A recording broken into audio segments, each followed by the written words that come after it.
Kung ang hayop na giraffe ang may mahabang lieg at ang elepante naman ay ang may mahabang ilong, ano naman ang ibon na may mahabang legs?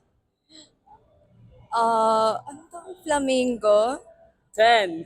Ostrich? Final answer po ay Ostrich? si Ma'am Jana po ang nakasagot dahil siya po yung matalino ngayong gabi, na-chamba siya. Meron po siyang 100! Yan. Pang Starbucks na daw niya. Kulang pa. Siguro yung IG account ko na lang din at jhanna.arlbd. Yes, Jana Arboleta. And also my friends and family na din. Kahit di ako nagpaalam. Yan.